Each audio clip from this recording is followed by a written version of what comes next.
স্মৃতি বুটিক চ্যানেলে সবাইকে স্বাগত বন্ধুরা। আজকে নিয়ে চলে এসেছি একদম নতুন ধরনের একটা ব্লাউজ নিয়ে। এই ব্লাউজটাকে সাদা ব্লাউজও বলে আর 4 ডট টেক ইন ব্লাউজও বলে। তো দুটো নামেই পরিচিত এই ব্লাউজ। এই ব্লাউজ হচ্ছে একদম বিগিনারদের জন্য সবচেয়ে ভালো। যারা সবে সেলাই শিখছো তাদের জন্য খুব ভালো, খুব সহজে এই ব্লাউজটা তৈরি করতে পারবে। বোম্বে কাটিং ব্লাউজ একটু টাফ হয়, সেই জন্য প্রথমে যারা হাত সরবরাহ করার জন্য কাজের জন্য এই ব্লাউজ কিন্তু করে নিতে পারো প্রথমে তোমরা। তো দেখো, এটা সম্পূর্ণ বডি মাপ নেওয়া আছে। এখানে কাস্টমারের মাপ আছে, ছাতি হচ্ছে 38, কোমর হচ্ছে 34, সামনের গলা 6.5, পিছের গলা হচ্ছে 9, আর ঝুল রয়েছে 14.5, পুট রয়েছে 15। এখানে কোথায় কি যোগ করতে হবে সেটা তোমাদেরকে বলে দেবো এখনই। এখানে ছাতি হচ্ছে 38 আছে, 38-এর সাথে 2 যোগ করব, 2 যোগ করলে হয় 40, 40-এর 4 ভাগের 1 ভাগ দাঁড়ায় 10, তাহলে ছাতি ফিটিংস দাঁড়াচ্ছে 4 ভাগের 1 ভাগ 10 ইঞ্চি। কোমর হচ্ছে 34, 34-এর সাথে 1 যোগ দিতেও পারো, নাও দিতে পারো। যদি খুব টাইট ফিটিংস পছন্দ করো তাহলে পরে দেবে না, তো আমি এখানে দেবো না, তাই জন্য হচ্ছে 34-কে হাফ করলে 17, 17-র হাফ করলে হচ্ছে 8.5, 4 ভাগের 1 ভাগ 8.5-এর ফিটিংস হয়। সামনের গলাতে 6.5 রয়েছে, সেখানে হাফ ইঞ্চি যোগ দিয়ে 7-এতে গলাটার ঝুল নিয়ে নেবে। আর পিছনের গলা 9 রয়েছে, সেখানেও 1 নিতে হবে, ওপর নিচ করে সেলাই মোড়া যায়, সেটা করার সময় দেখিয়ে দেবো। এখানে ঝুল রয়েছে 14.5, 14.5-এর সাথে 1 যোগ করতে হবে, 15.5 হচ্ছে ঝুল দাঁড়ায়, পুট হচ্ছে 15। তো এবার কি করে করব সেটাই তোমরা দেখে নাও। এখানে হচ্ছে পুট 15 আর পিছনের গলা হচ্ছে 9। পুটের সাথে পিছনের গলার সবসময় কিন্তু সম্পর্ক থাকে।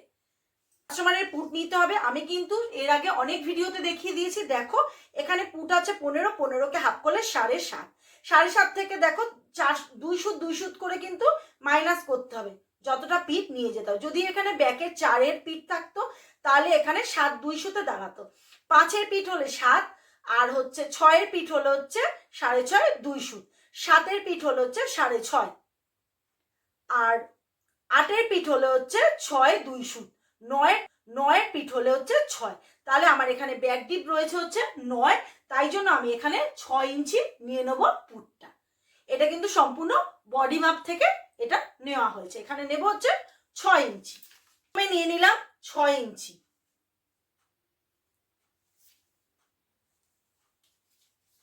6 ইঞ্চি নেওয়ার পর এখান থেকেও কিন্তু একটা মার্ক করে নেব 6 ইঞ্চিতে। এবার একটা স্ট্রেট লাইন টেনে নেব। যা পুট থাকবে তার সাথে হাফ, মানে পুটে যা দাঁড়াবে, মানে 6 দাঁড়িয়েছে, এখানে কিন্তু 6.5 ইঞ্চি নিয়ে নেব।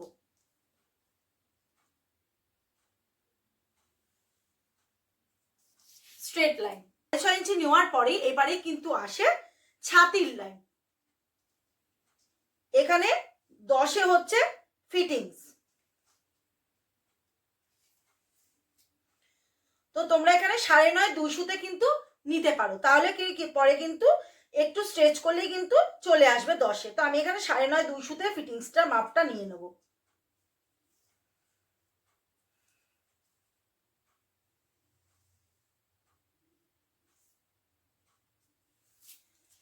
এবার হইলো এক্সট্রা মার্জিন পরবর্তী সময় লুজিং এর জন্য। এখানে আমি 2 ইঞ্চিতে লুজিং এর মাপ এক্সট্রা নিয়ে নিলাম। এইবারে চলে আসবো ঝুল।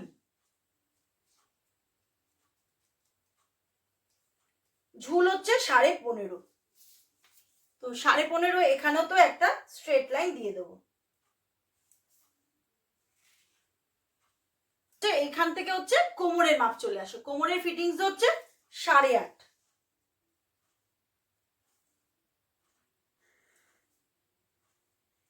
তার সাথে আরো 1 যোগ দেব টেকিনের জন্য, তার সাথে আরো 2 যোগ দেব পরবর্তী লুজিং এর জন্য।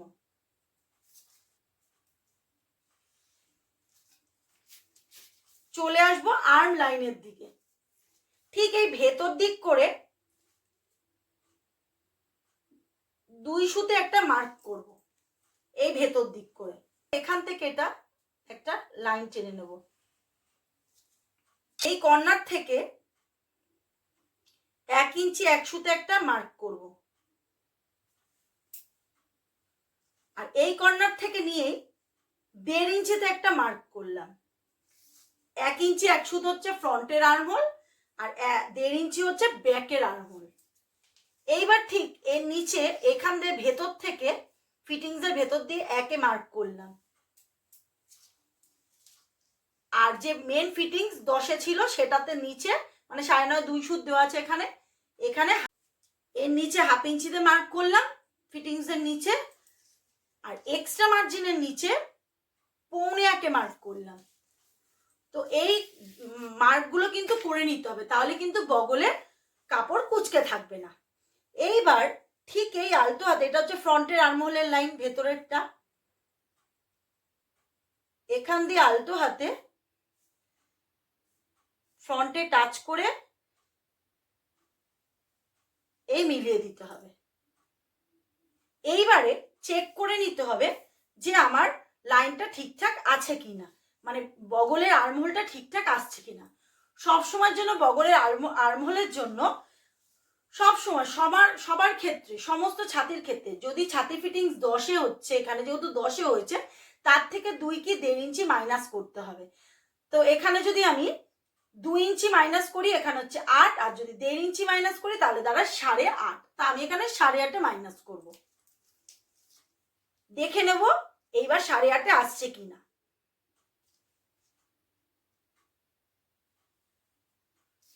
দেখে নেবো 8.5-এ আসছে কিনা। এইরকম ভাবে ফিতেটা ধরে আলতো করে ঘুরিয়ে দেখো 8.5 হচ্ছে মেন ফিটিংস, আর এখানে রয়েছে 9.5 এসছে। তো আমি সবসময়ের জন্য বলি যা থাকবে তার থেকে 1 ইঞ্চি 2 সুত বেশি হলে কোনো অসুবিধা নেই। তো এখানে 1 ইঞ্চি বেশি আসছে, তাহলে আমার ঠিকঠাক আছে রাউন্ডটা। এইবার ব্যাকের আর্মহোলের এই ব্যাকের যে লাইনটা বাইরের দিকে, যত পারবে ওপরে ওপরে ড্রয়িংটা না আলতো করে নিচের দিকে নামিয়ে দেবে, তাতে কাপড়টা না ফুলে থাকে। এই এসে ফ্রন্টে মিলিয়ে দেবে।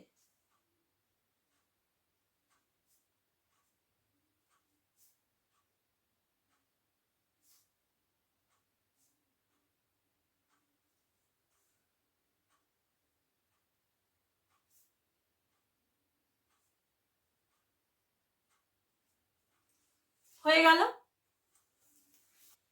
এইবারে আমার কাস্টমারের বলে দিয়েছে যে ব্যাকের ডিপ 9, আর নিচের কাপড়ের অংশ থাকছে, মানে ব্লাউজের নিচের যে কাপড়টির অংশটা থাকছে সেটা হচ্ছে ওই 5.5-এর মধ্যে থাকবে। আর 9 ইঞ্চি ডিপ সেটাও বলে দিয়েছে, আর 5.5 ইঞ্চি কাপড়টা থাকবে। দেখো কাস্টমাররা কিন্তু সবসময় বুঝতে পারে না যে কত ইঞ্চি ডিপ পরবো, নিচের পোর্শনের কাপড় কতটা, এটা কিন্তু কাস্টমার থেকে সবসময়ের জন্য এই জায়গাটার কাপড়টা কতটা থাকবে ডিপটা, তাহলেই কিন্তু তোমরা কিন্তু হিসেব পেয়ে যাবে। সবসময় জিজ্ঞেস করে নেবে যে কত ইঞ্চি কাপড় থাকবে। আর যখন কাপড় দেবে, ব্লাউজ দেবে, যে ব্লাউজ দেখে দেখে করার জন্য, তখনই কিন্তু এই ডিপটা মেপে নেবে, তাহলে কিন্তু তাহলে তার যেরকম টাইপের পরে সেরকম টাইপের ব্লাউজ তৈরি হবে। তো এখানে আমি 5.5 রাখবো। দেখো 5.5 হচ্ছে আমার আসল ফিটিংস,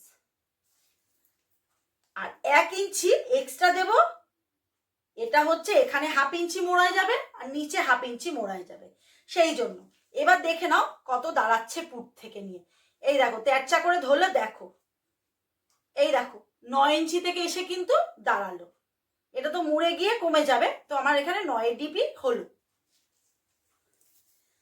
তো এবার এখান থেকে নেব 2 ইঞ্চি 2 সুতে মার্ক করতে পারি, দিয়ে স্টার্ট হয়। তো আমি এখানে 2 ইঞ্চিতে, যেহেতু পিঠে কোনো দড়ি নেই সেই জন্য আমি এখানে 2 ইঞ্চিতে পুটটা রাখছি, যাতে কাপড় কাঁধটা না পড়ে যায়, কারণ এই কাস্টমারের একটু কাঁধের সমস্যা রয়েছে পড়ে যাওয়ার, সেই জন্য আমি 2 ইঞ্চিতে মার্ক করলাম। আর এখানে যে 5.5 আর তার সাথে 1 যোগ মানে 6.5 ইঞ্চি, সেখানেতে 2.5 ইঞ্চিতে একটা স্ট্রেট লাইন দিলাম। এইবার মিলিয়ে দেবো।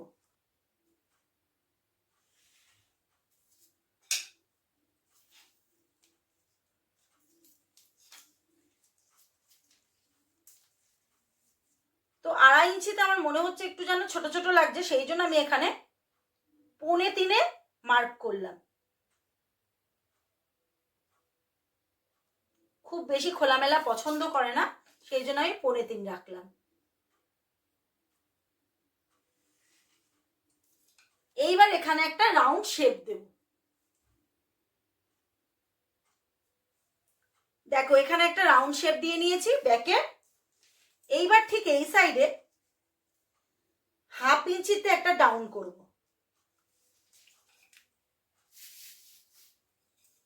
ডাউন করে ঠিক এখান থেকে তেরচা করে মিলিয়ে দেবো।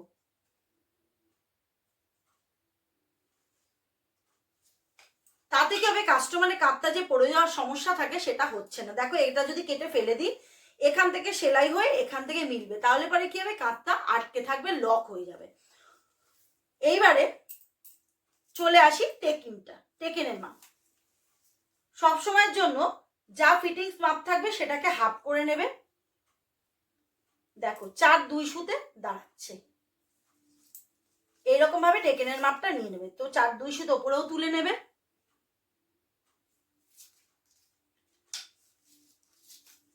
আর লাইনটা লম্বা করে 6 ইঞ্চিতে টেকেনটা দিয়ে দেবো। এইবার 1/2 ইঞ্চি ডান দিকে, 1/2 ইঞ্চি বাঁ দিকে, এরকম করে নিয়ে একটা টেকেনের মাপ দিয়ে দিলাম।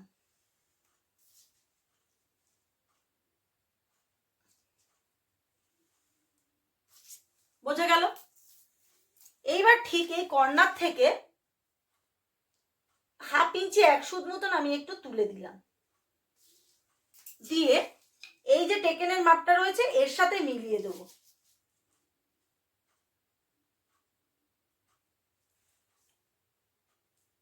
আমার কিন্তু ব্যাকের কাটিং সম্পূর্ণ কমপ্লিট হয়ে গেল। এই যে তুলে দিলাম কেন বন্ধুরা, এইখান থেকে যত কাপড়টা কমবে এই লংটা, তত কিন্তু এই বগলের নিচে কাপড়টা ফুলে থাকবে না। সেই কারণেই কিন্তু এখানে 1.25 নামানো হলো, সেই কারণেই এখানে 1/2 ইঞ্চি 1 সুতো উপরে তোলা হলো, যাতে এই কাপড়টা কমে যায় আর ফিটিংসটা খুব ভালো আসে। আর এখানে 1/2 ইঞ্চিতে মোড়ায় চলে যাবে, এখানেও 1/2 ইঞ্চি মোড়া চলে যাবে, তাহলে এখানে 6-7 সামথিং দাঁড়াবে, তাহলে কিন্তু ফিটিংসটা খুব ভালো আসে। দেখো বন্ধুরা, আমি কিন্তু এটা ব্যাক পার্টটা সম্পূর্ণ কেটে ফেলেছি। আর যে এই যে সাইডের কাটিং গুলো রয়েছে এটা কিন্তু ফ্রন্ট পার্টটা কেটে নিয়ে তারপরে কাটবো, এখন কিন্তু নয়। এবার দেখো ব্যাক পার্ট বসিয়ে ফ্রন্ট পার্টটা কি করে ড্রয়িং করবো। তো আমি এখানে পিন আপ করে নেবো, আর এটা যেহেতু সামনে হুক হবে সেই জন্য এখানে 1/2 ইঞ্চি এক্সট্রা নিতে হবে। এই দেখো ব্যাক পার্টটা বসিয়ে আমি ফ্রন্ট পার্টটা কিন্তু কাটিং করে নেব। এই দেখো পুরো বসিয়ে দিয়েছি। এক্সট্রা এখানে আমি এক্সট্রা নিয়েছি ব্যাক পার্টের থেকে। দেখো এই যে এখানে নিয়েছি 1/2 ইঞ্চি, এখান থেকে দিয়ে লম্বা করে একটা মার্ক করে দিয়েছি। এটা হচ্ছে আমার হুক ঘরের জন্য 1/2 ইঞ্চিটা। আর নিচে নিয়ে নিয়েছি 1 ইঞ্চি, এখান থেকে এটা 1 ইঞ্চি নিয়ে নিয়েছি। এটা হচ্ছে টেকেন দেবো বলে, সেই জন্য কাপড়টা যাতে ছোট না হয়ে যায় সেই কারণে এক্সট্রা কাপড় নিয়ে নিয়েছি। এইবারে আর এখানে ফ্রন্ট আর্মহোলের লাইনটা মানে আর্মহোলের রাউন্ডটা করে নিয়েছি। এবার এইটা ব্যাক পার্টটা সরিয়ে দেবো। সম্পূর্ণ মার্ক করা হয়ে গেছে। এইবারে যা যা মাপ নেব সব কিন্তু এই 1/2 ইঞ্চি বাদ দিয়ে মাপ নেব, এই 1/2 ইঞ্চি কিন্তু ধরবো না। এটা যদি ব্যাক পার্টে হতো তাহলেও কিন্তু এরকম 1/2 ইঞ্চি করে নিতে, তারপর থেকে মাপ করতে। ফ্রন্ট পার্ট বলে ফ্রন্ট পার্টে 1/2 ইঞ্চি কেটে নিয়েছি। এইবার এখান থেকে গলা চওড়ার মাপটা হচ্ছে 2 ইঞ্চি। 2 ইঞ্চি। এবার তেরচা করে নিয়ে নিলাম, এরকম 6.5 ইঞ্চিতে একটা মার্ক করলাম। 6.5 ইঞ্চিতে মার্ক করলাম। আর এখান থেকে এটা 6.5 ইঞ্চিতে মার্ক করলাম।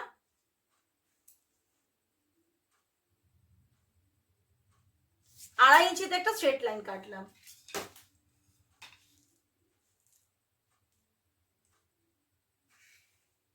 তেরচা করে মিলিয়ে দেবো।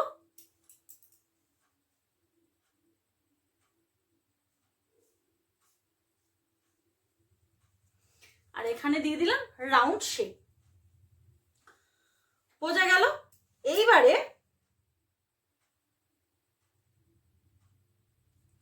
এখানটা কিন্তু মিলিয়ে দিতে হবে, এই কর্নারটা হয়ে গেল। 40 সাইজের ছাতির এখানে কিন্তু পয়েন্টের মাপ যদি না নিয়ে থাকো, এখানে পয়েন্টের মাপ হবে কিন্তু 10.5 ইঞ্চিতে হবে,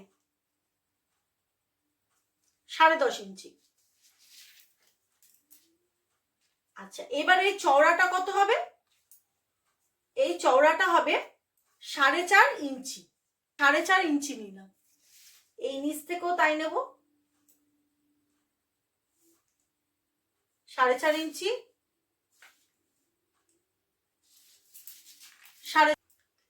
তাহলে আরেকবার বলে দিই বন্ধুরা, এখান থেকে প্রথমে পয়েন্টের মাপ নেবে।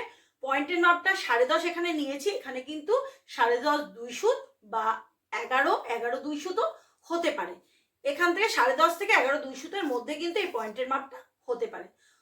আচ্ছা, এবারে এখান থেকে যে চওড়াটা নেব, এই চওড়াটা হচ্ছে 4.5 ইঞ্চি। এই যে চওড়াটা, এই হাফ ইঞ্চি বাদ দিয়ে 4.5 ইঞ্চি এখানে মার্ক করলাম, এদিক থেকে মার্ক করলাম, নিচেও মার্ক করলাম।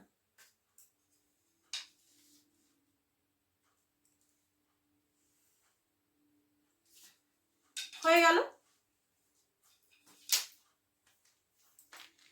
এবার ঠিক এই কর্নার থেকে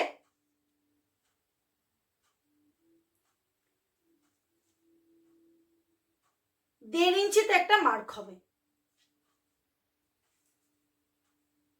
এই দেখো, এখানে একটা মার্ক,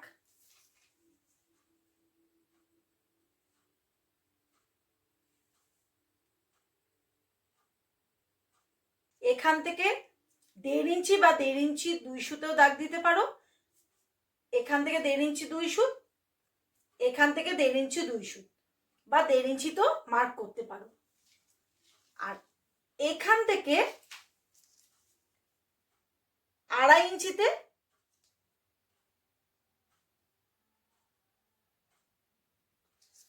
ইঞ্চিতে একটা মার্ক করবে।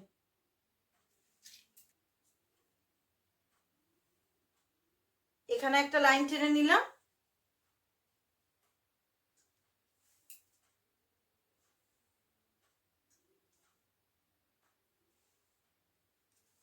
এখানে একটা মার্ক করে নিলাম। তাহলে এখানে টোটাল 1.5 ইঞ্চিতে পপ ক্রিয়েশনের জন্য টেকেন দিতে হবে।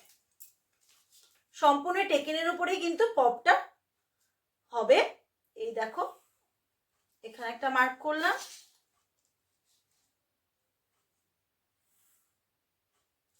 এখানে মার্ক করলাম।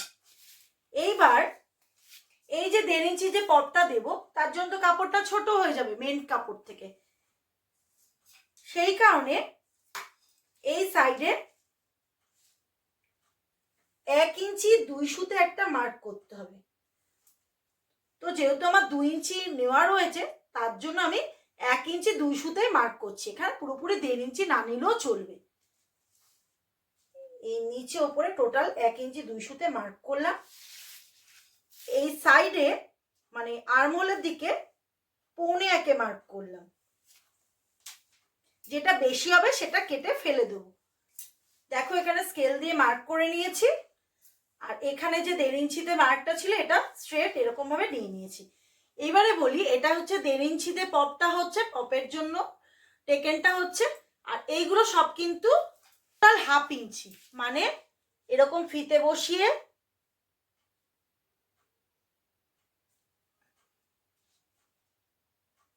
ডান দিকে 2 সুত, বাঁ দিকে 2 সুত দিয়ে এরকম করে কিন্তু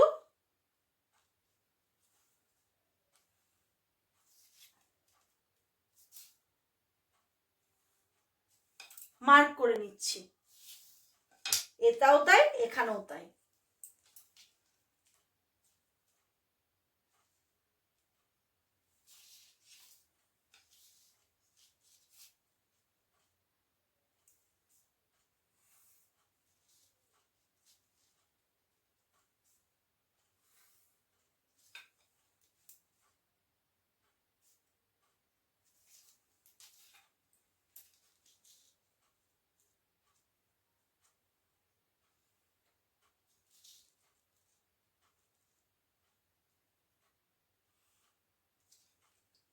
দেখো, এরকম ভাবে মার্ক করে নিলাম।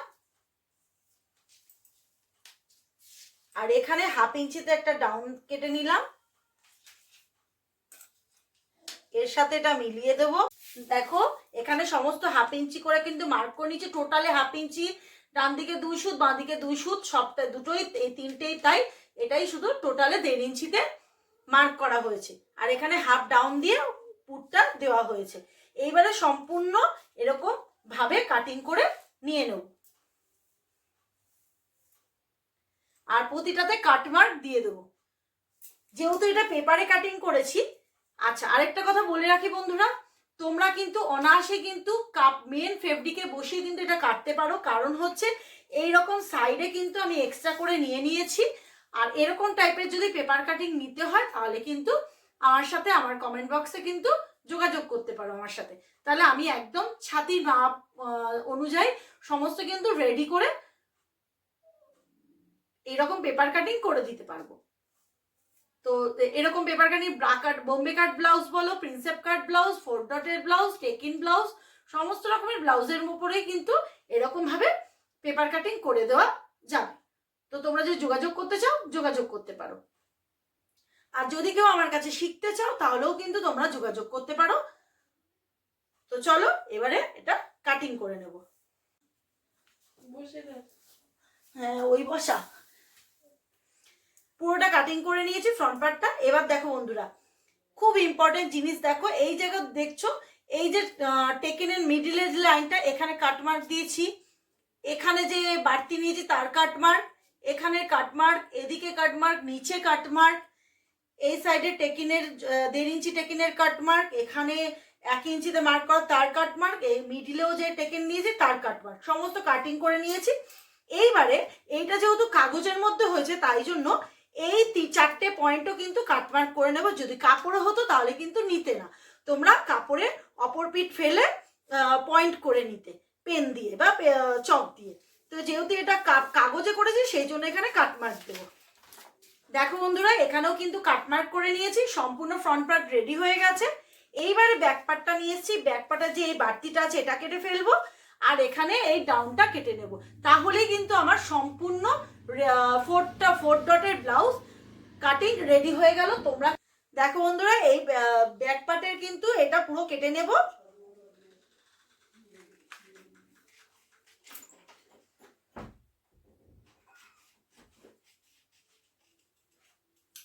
কেটে ফেললাম, আর এইখানে যে মাথায় যে এই ডাউনটা রয়েছে ডাউনটাও কেটে নেব, এই ডাউনটাও কেটে নেব। এটাকে সরিয়ে দিলাম। দেখো সম্পূর্ণ ব্যাক পার্টটাও কাটিং হয়ে গেল, ফ্রন্ট পার্টটাও কাটিং হয়ে গেল। এইভাবেই কিন্তু রেডি হয়ে গেল 40 সাইজের 4 ডট ব্লাউজ। তো যদি তোমরা এরকম ভাবে করতে চাও অনায়াসে কিন্তু মেন ফেব্রিকের উপরে বসিয়ে কাটিং করতে পারো। যদি ভিডিওটি দেখে ভালো লেগে থাকে লাইক শেয়ার কমেন্ট আর সাবস্ক্রাইব করার অনুরোধ রইল। আজকের মতন ভিডিও এখানেই শেষ করছি।